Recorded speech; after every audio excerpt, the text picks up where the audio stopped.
Hello and welcome back to the channel. Yeah, I'm back in the Allegro. So I've been doing a lot of thinking over the last few weeks and my head has been all over the place. So as you know, if you've been following the channel, I've done a lot of work to this car over the last 9 months. I recommissioned it, got it back on the road, and it still had engine issues. It's burning the oil basically, which I think is valve stem oil seals. So it got to a stage where I kind of ran out of patience, and not patience, but I got quite frankly a bit exhausted, and I threw my toys out of the pram and I put the car up for sale, sold it to a friend of mine who's a trader, and went out and bought the BX. Thought nothing else of it, but there's a little thing in the back of my mind that thought, should I have done that? And I sort of sat on it for a few weeks, and although the BX was cool, it wasn't really, I don't know, just, to be honest with you, my head has been all over the place. I've been suffering depression for the last few months. I don't mind telling you guys.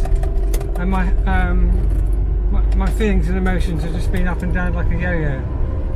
One of the main reasons I got rid of this initially was because I couldn't afford to spend any more money on it, and that still rings true. So what I'm going to have to do, because it still needs work, don't get me wrong. The car in front is a Mercedes ML 270. It's smoking like a bastard, but I digress. So yeah, George is back, and he's not going anywhere. I promise you guys, this is my hand on my heart, this is not going anywhere. He may need further, well, I know he needs further work, but yeah, just a quick update really, because it was never the long-term plan to get rid of this car. I'm very grateful to Paul who gave me the car back, because as a trader he could have passed it on, but he's been busy with other projects, luckily for me, so he's not had the time to get this work done and get it back up for sale, because he knew problems with it when he bought it, and luckily for me he's not had the time to repair it, so I've just taken it back again. Yeah, so for those of you who are new to the channel, I bought this car last September. It spent 9 months in my ownership, having bits recommissioned, doing bits and bobs.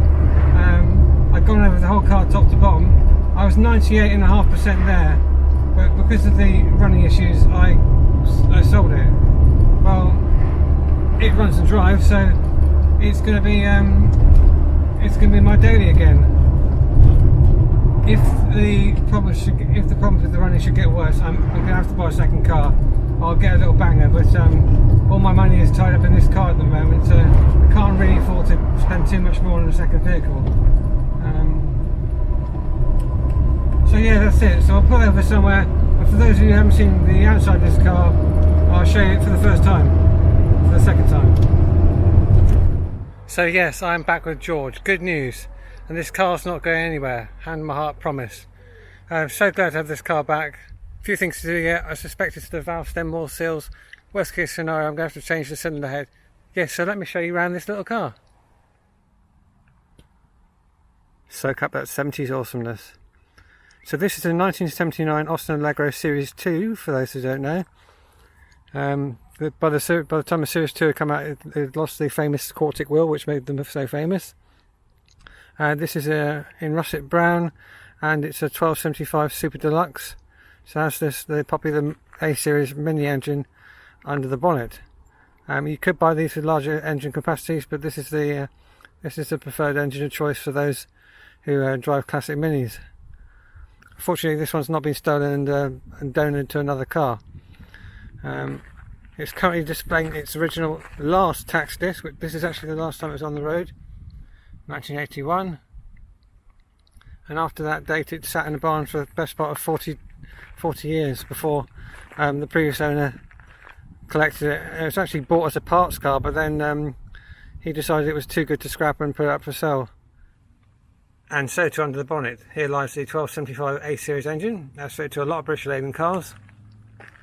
In this ownership, it's had a lot of work, including the head gasket. I've gone over the carburettor, the electronics, the distributor, the ignition circuit, brakes, clutch. So yeah, she's actually had quite a bit of work in my ownership.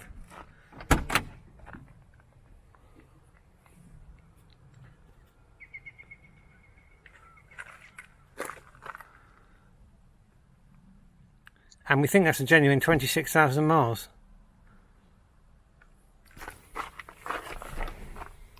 Still, it's the original radio cassette. 2-speed heater. Hazard warning switch. And brake check, that should illuminate if everything's okay. Glove box. The lower spec models didn't get a glove box, you just got a parcel tray like it has in there. Manually operated choke. And 4-speed gearbox. So for those of you who don't know, this car's heavily been featured on my YouTube channel over the last year really. There's a lot of recommissioning videos, so I'd urge you to go and watch those first. Well, if you're here, you're here, but yeah, there's the whole saga of me picking the car up and all the work that I've done over the last year is on my channel, so please have a look back at the previous videos to this one. Yeah, so that's the update, just a quick one today. Thanks ever so much for watching, guys, and I shall see you with George very soon.